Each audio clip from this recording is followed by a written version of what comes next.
What is it? Is it morning?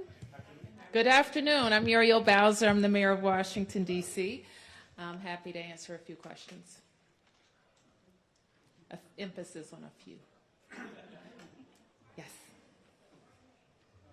Peace and blessings, Madam Mayor. Thank you. My question for you is, what does getting to the finish line consist of specifically?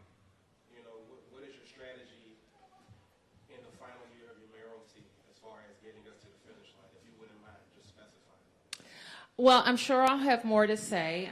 I don't think I have a comprehensive presentation for you, but obviously I had the opportunity to talk to many of my teams yesterday and let them know that our expectation is that we will finish strong. We will continue to think big. We will continue to tackle the tough challenges of the district.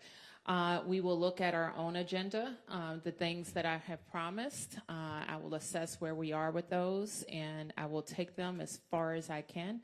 And I think I'll be able to finish most of them. Okay. Of course, in your letter, you outlined numerous accomplishments, but there are still sentiments among marginalized D.C. residents that you may not have done enough for them. You may have done more for developers, landlords, people of that ilk. What is your message to them as far as your record as a mayor? Well, I would tell them to check the record because it's pretty clear. When I look back and the promises I made, I just mentioned in the larger room for Ward 8, when I started running, a lot of people were skeptical in Ward 8. They told me then that, are you just going to come around at election time and we're never going to see you again? And I made a commitment to myself then that no one would ever be able to say that about me. I don't just go around at election time, and I have kept my promises. When we tally up, when I became mayor, there was literally nothing happening at St. Elizabeth's. An anchor had been promised that had fallen out. The project stalled. And we went in and decided that we had to be the first in. And that's when we built the sports and entertainment complex at Congress Heights, soon followed by hundreds of units of housing, Whitman Walker Clinic, home ownership opportunities, and now a brand new hospital. So over $1 billion has just been invested in Congress Heights alone. I look at our food access grants, and we hadn't been able to attract fresh food or dining in Ward 8. And that grant has just changed all of that, and we have been able to attract both sit-down dining and grocery. We'll be opening new libraries, investments in recreation centers as well. We've also driven down unemployment. And so when people say, like, well, what are you doing? I've always said our job is to attract opportunity and make sure we match people to it. In 7 and 8, I think when I became mayor, the unemployment numbers were over 11%. Before the pandemic, we got it below 10%. I think we're still below 10% in Ward 7 and 8. That represents more people having jobs to afford housing and afford taking care of their families. We've opened as well an infrastructure academy that not only train people, but put people in real jobs. Do we have more to do? Yes, we have more to do in the city. We have more to do in this nation to close gaps between the haves and the have-nots.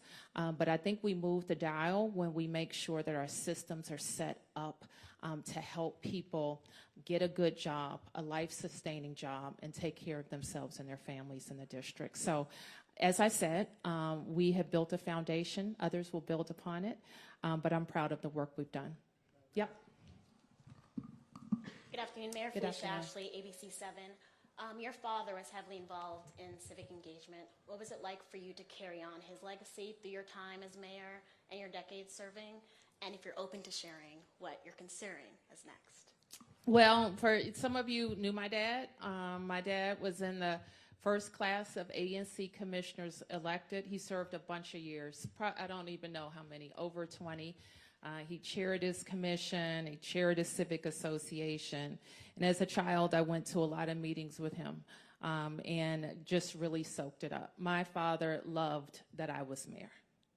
He did. He loved it. He loved it more than anything. Facts. He loved it. And I just think that he would be very proud. He was proud. And a friend told me, somebody who worked for me on my first campaign and was out knocking on doors one day, and I was joining later, so he had been out before me. And he said, who is your dad? I said, what do you mean? He said, I've been knocking on doors and people know your dad. And I said, yeah. So I told him my dad was, and he said, he left a good name for you out here. So that's what I live up to. Yeah. CNN. Would you be able to tell us to what extent President Trump's law enforcement surge over this past summer might have impacted your decision not to run again? It didn't. Is there anything about that situation, looking back, that you feel you could have handled differently? Well, what I know is we faced unprecedented action by a president. We laid out a way to get out of it, and we got out of it. Yeah. Thank you, Mayor. Gary Grumbach with NBC News. You've mentioned that you've never lost an election. Do you have any interest in running for elected office again, or does your time in elected office end when this job ends? I think 20 years is a long time to get elected. I've won a bunch of elections. So not only, probably people can say they've never lost an election, but I've run a bunch of them. So I had 2 campaigns as an ANC commissioner, unchallenged. What do you call it when nobody runs against you? Unopposed. Those were good campaigns. And I consider all of my elections since then to be tough ones. And I have had the strategy that I learned from my mentor, Adrian Fenty, to knock on every door, start early, and ask people and share your vision with people. And so, what was the end of that question? We won't see you on any elected office ever again? I have the best job in Washington. I'm the mayor of my hometown, so I'll leave it at that. Now, if we become a state, maybe I'll come back and run for governor.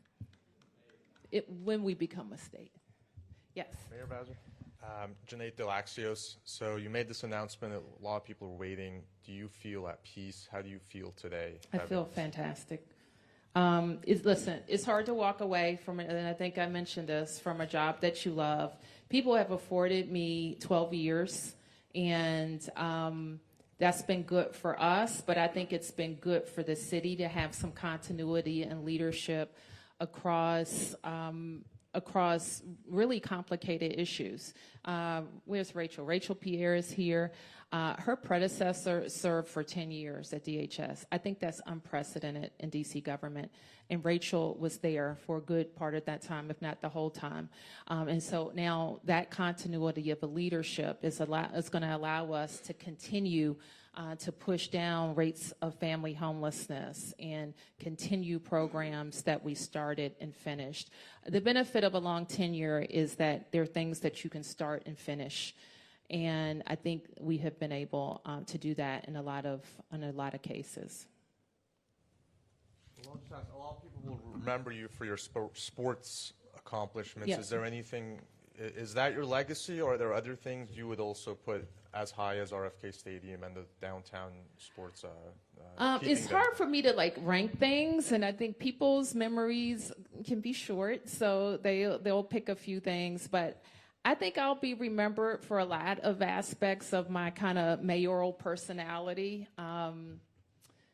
And, I know that includes being a sports mayor. I hope people will remember us for our housing efforts, because I really do think they're unprecedented, building or helping to produce 36,000 units in less than 5 years.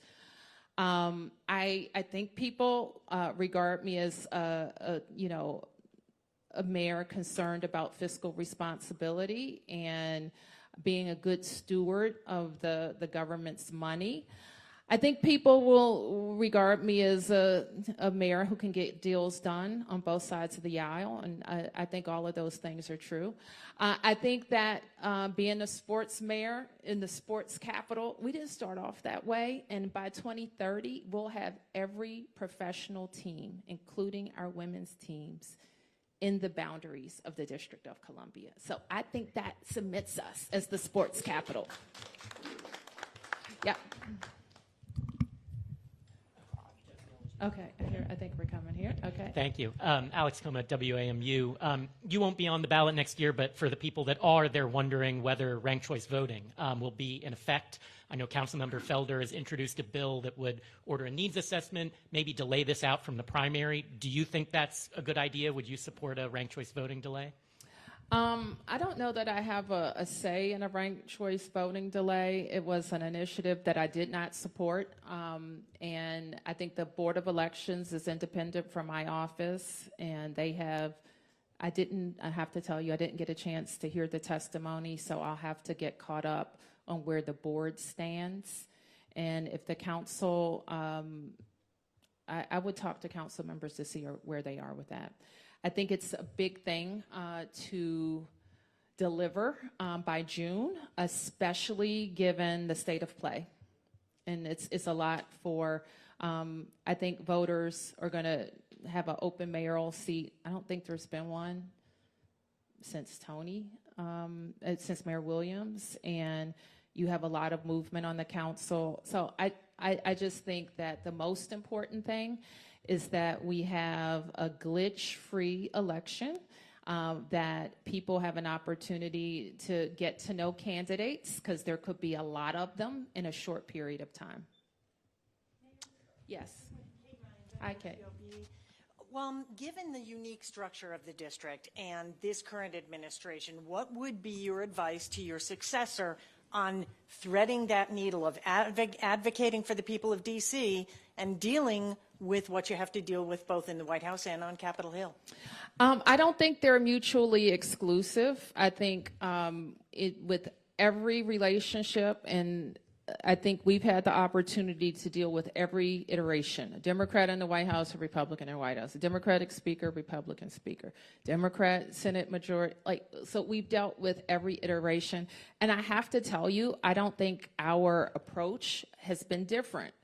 We tell them who we are, we keep coming, we tell them how they can help, and we tell them how they can stay out of the way. They don't always listen, but that's always our approach. And my advice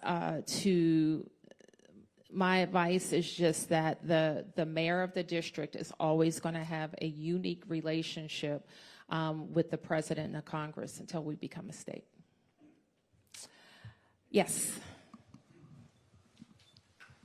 Hi, Mayor Rafael with WSA9. Mayor, no comprehensive plan, and we love your slideshows, usually but with some priorities that you might have in the next 12 months, and then also, have you heard from anybody on Capitol Hill or from the White House after your announcement yesterday? Not directly, but Representative Comer, Chairman Comer, sent a lovely statement I thought was very gracious. I watched a video of the president's remarks, and I think that's what I've heard so far. I talked to Senator Also Brooks. And then I know you said no comprehensive plan with priorities that you have in the next 12 months. Well, I think I outlined them broadly. I'll talk more specifically about it in another time. Yep. One second. Marielle Carbone with DC News Now. I know that you've said that home rule, statehood, achieving statehood is the North Star. You've been in this fight for a while now, and obviously that hasn't been achieved. Do you see a time and place where DC ever actually becomes a state? I do. And when people ask me how close we are to statehood, I always say this close, because that's how close we are to statehood. It's going to take the right makeup of the Congress. I personally think it will take a specific carve out from the filibuster for certain types of votes. I call them democracy votes, the types of things that would make the democracy stronger. Making D.C. a state is one of them. Making sure we deal with redistricting, and that's another one. So the things like that, I think deserve a limited carve out from the filibuster. To get over 60 votes in the Senate is uphill. But listen, there could be a wave, there could be a sweep. And this is what we've done that wasn't true not the last time, but one of the times that we had all houses was like, not only is DC ready, we have a new constitution, we have more support in the Congress than we've ever had. And we have a referendum for DC voters that says over 80% that this is what we want. The nation now sees the problem. I think the nuanced difference that I have witnessed in my tenure is that we've always talked about statehood, about how it hurts us in DC. We don't have representation. We don't have autonomy. What the nation sees is we don't have the 2 senators that would make our policy objectives nationally more palatable. Tom. Thank you. Tom Sherwood from WAMU Politics Hour and Dream City Podcast. You said you've been strategic dealing with President Trump and his assaults on the District of Columbia. Some of your worst critics, or many critics of yours, say that you have not spoken up enough about ICE and the Border Patrol and their attack on district citizens. And that, would you, now that you're not running for re-election, do you feel any more freedom to speak up about the attack on district citizens when it comes to these federal officials who are masked, unmarked cars, and grabbing people off the street? I am free. You're looking at a free woman. I've always been free. I was born free. More free. Okay, so let me be clear about that. I am free. So the choices I make are not mistakes. I make them for a reason. And the choices I have made, I stand behind. What I really wish I had been very clear about, because I know people don't always read the details, is making very clear that our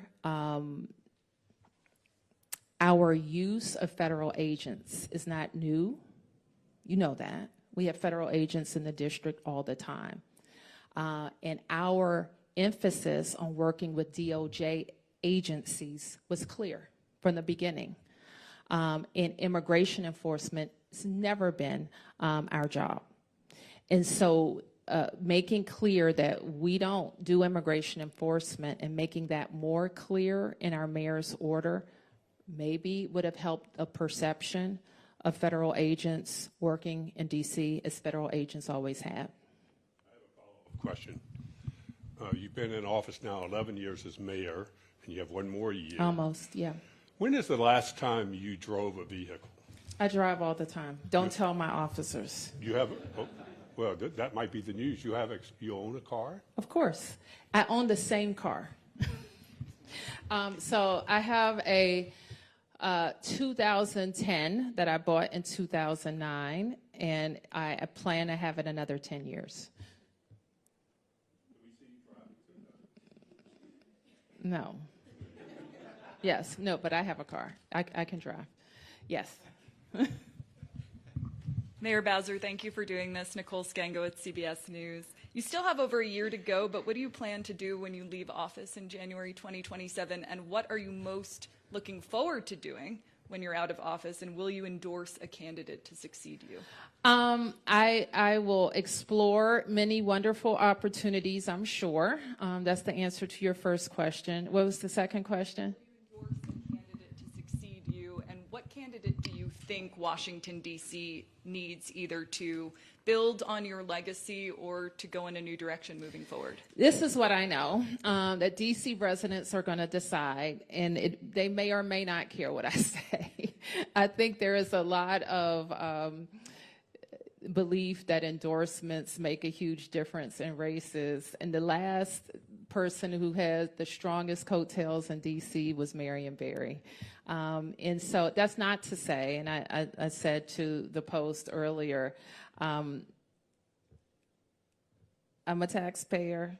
I'm a lifelong Washingtonian. I have a kid in school, and I vote. so I am going to be watching, and I do have a unique perspective. I've had this job 12 years. I was on the council for 8 years. And I firmly believe that the next mayor has to convince D.C. voters that they will protect home rule. I firmly believe that our trajectory with our schools has to be maintained, and mayoral control and council accountability has brought us a long way. And I know we have to grow our economy. We can't be a city that people will leave. And we have to continue to attract good paying jobs, to attract the jobs we could lose. All right, I'm going to take a couple more here and then here. Hi, Mayor Bowser. Bob Barnard with Fox 5. You've got a year to go, but is there anything, any case that will stay with you, that will nag with you, that you are not able to? Chuck Ramsey, when he left the police force, said there was a murder case of a child that he wasn't able to solve. Anything as you leave that you're going to wish had been resolved under your watch? Well, I have 13 months to resolve it, so I won't say. I'll keep. I'm sure there are going to be a lot of things, but in 12 years, in thousands upon thousands of decisions, I kind of wouldn't reduce our service to the one that got away. I'd rather focus on all the ones that landed just right. Yes. Mayor, Rebecca with 7 News. Are you doing any succession planning during your last year to help whoever steps in next? We will have a strong transition. I pride myself in like being the best, so we want to have the best transition. That's what we want to do. And, some of that, I don't know how exactly it will roll out, but I expect to deliver, great plans, qualified staff that could stay or go, depending on who the mayor is. But this is, you didn't ask me this specifically, but I will say, and sometimes when people ask me what's my advice for the next mayor, not just here, but any mayor. And this is one thing I learned in my transition. I had, at the time, Democratic nominees usually went on to become the mayor, and that's been the case. I had a competitive general election back in 2014, if some of you don't remember. David Catania ran against me. And I couldn't go from the primary to planning the government. I had to go from the primary to making sure I beat David Catania, who was a formidable opponent. And so by the time the general election came in November, I think I had 54 days after I won to set up the government. And it became really clear to me that everybody didn't have to go. And I knew the directors because I was on the council for 8 years. I had a sense of who who I didn't think was in kind of my mold of doing the work. And I just decided, and I had this conversation with Mayor Gray, that I would do everything possible to be fair to the outgoing cabinet members. If I knew like I was going in a different direction, I'd be upfront and direct. But some people I wanted to look at a little bit longer. And I think they wanted to look at me a little bit longer. So some people stayed on a little bit longer before they went on to their next things. But I also had the time, and I believe this very firmly, I only hire people when I have the right person. I don't try to speed it up. I don't try to let you all pressure me into naming somebody. When I'm not ready to name somebody, I hire somebody when I have the right person. So that would be my biggest advice. We have very talented people who love government, know the city, and deliver for this city. And my message to them was just do your job. Don't do politics. Don't, that's my job. You do your job. And if you want to stay on, I think you'll have a shot. And if you want to move on, you're going to have great opportunities. There is a question of whether Delegate Eleanor Holmes Norton will run for re-election. Either way, is that a seat you're interested in? It is not. Let me be clear. I will not be running for that seat. And why is that? I don't want to. Do you want to elaborate on why? Or I don't want to be in the Congress. Okay. Did you get a question? Okay, your question. Beatrice Peterson, ABC News. Thank you, Beatrice. Thank you. You are the longest serving black mayor in a major city, and you decided to say that you wanted to pass the baton. Can you tell us a little bit about that decision? Was it a singular moment? Was it cumulative? And Thanksgiving is tomorrow. What are you thankful for? Honestly, I'm kind of shocked that people thought I was going to run for a fourth term. When I ran, I think it was Tom Sherwood. When I ran for a third term, you know what everybody said then? Tom, yeah. What did you say? My part of the speech? Yes. That third terms don't turn out though. Third terms are hard. So everybody said third terms are hard. And my answer was always, well, first terms are hard, second terms are hard, all terms are hard. But it is, in some ways, a fourth term is kind of gratuitous to me. That we set out a big agenda, we delivered on it, and the ability to keep winning, it gets harder and harder. That doesn't mean that I didn't weigh it seriously, because I love my job. I love this city. I know I can do the job. But I also know voters start taking a hard look and saying, you know, we like you, we love you, but who's next? So I do politics. I'm a politician, so I always worry about that. And I'm proud of what we've done, and it's time. I'm thankful for my health and for my family and for a great, great team of people that have supported me all along this journey, inside the government and outside the government. I saw some folks out there from Riggs Park. I told you about my unopposed elections, but it was the people of Riggs Park who trusted me and believed in me first. When they allowed me to be ANC commissioner, and then the people of Ward 4, and then the people across all 8 wards. I'm grateful. Martin, I think you're going, and Jenny, then we're going to wrap up. Thanks, Mayor. Martin Ostermuel from the 51st. So you mentioned that you've been in D.C. politics for 20 years at every level that the D.C. government has to offer, short of the State Board of Education, I suppose. Is there anything in those 20 years, for better or for worse, that has changed in D.C. politics? Like the good things, the bad things, anything notable to you that has changed about how D.C. politics works, how it's run, how people kind of participate or partake in it? Everything has changed. Details, please. A lot has changed. Let me put it that way.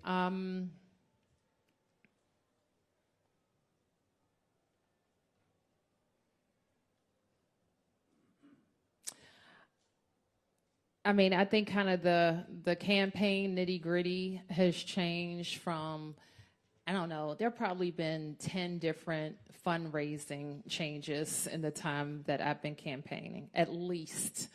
There's public elections, public financed elections, which I think you're seeing a lot of people get in races. I think, there should be some analysis about that. It's good when everybody runs. It's not good when people take public money and drop out or don't get enough petitions or collude with each other. So I think some of that we need to take a look at. I think that the party structure is a little bit different than it was when I started running. And I think if ranked choice voting emerges, it'll be a huge difference in how voices, I think, are counted in the city. I think some voices will be diluted. Thank you, Mayor. Jenny Gathert from the Washington Post. Just 2 quick questions. RFK is obviously a legacy achievement for you, but it won't be implemented by the time you're out of office. You'll still be sort of the nitty-gritty details of getting that actually done will be passed off to the next administration too. what would you feel good about in terms of like what you would leave the next administration? What's the goal there in terms of like what needs to get done, you think, in your mind before you leave office there? And then second, on I guess a lighter note, what's something that you don't have time to do right now or can't do right now as when you're mayor that you're looking forward to doing when you're not anymore? I think that we will have a schedule in place that makes RFK unassailable. That's my plan. And I think we're on that path. I think the team has been working diligently. Even before there was a final vote, they felt strongly that they had to risk, put some of their investment at risk to even get started with the planning. And that has proven to be a good decision. So I think that, we obviously have the inside government nitty-gritty to work on with them. They're good partners, and we're at the table with them. And I like the structure that I've set up just to focus on those that day one delivery. So I feel pretty good about that. What do I don't really know what I'm missing, actually, because over the years my life is all mixed up, like around what I do. I know one thing that I see a lot of people doing that I don't do. Like, they go to these boozy brunches on Sunday for like 4 hours. I don't think I've ever done that. I want to do that. I want to go to a boozy brunch. Thank you, everybody.